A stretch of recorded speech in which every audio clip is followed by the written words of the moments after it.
What is copyright?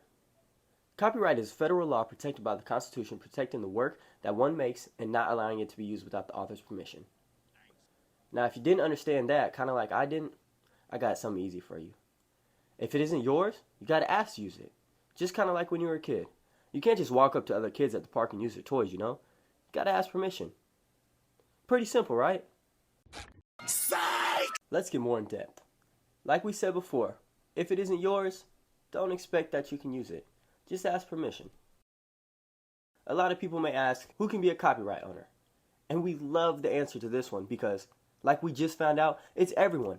I'm a copyright owner, you're a copyright owner, she's a copyright owner, he's a copyright owner. Everyone is a copyright owner because everyone has the opportunity to use their creativity to become an author or a creator. Some may also ask, how long copyright laws last? The law honors the author's work for their whole lifetime and then 70 years after they pass away. Some things that are protected by copyright are movies, songs, books, recordings, sculptures, videos, and software. For those who want to know a little bit about it, just follow our simple steps. First, you got to figure out who the owner is and try to get in contact with them and set up a way to get a permission agreement between the two parties. If they say yes, you can use the copyrighted creation freely. If they say no, just like everything else in the world, no means no.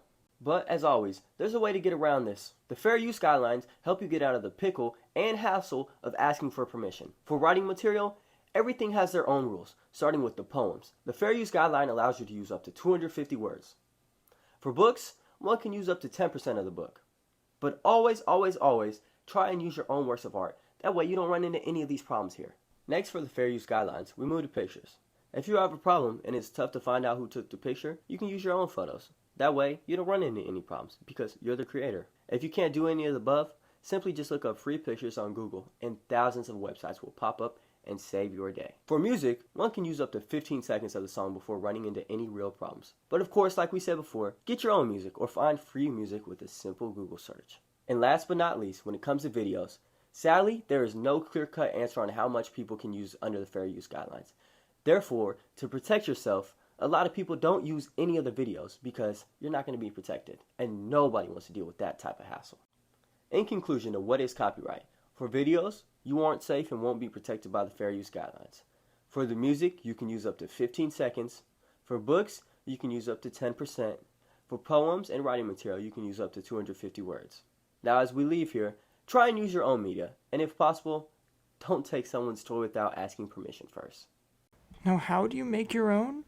Well, there's actually a lot of ways. When it comes to poems, books, and all that, you can just write it normally, use stuff like Word or even Google Docs. When it comes to pictures, there's a lot of programs that will give you all of the options of Photoshop without actually needing to get Photoshop, which is easily one of the better ways to make pictures.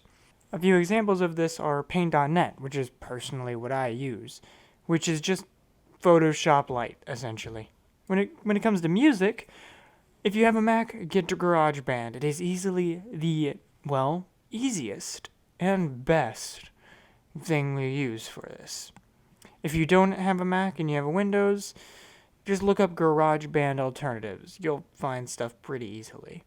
I personally use something called Jumpbox, but it's more retro-y and almost more like video game-esque. But it does get the job done in many cases. Lastly, videos. There's a lot of free video editing software that you can use to put together your own videos. I personally use something called VideoPad, but really just look up what ones work and make your decision from there.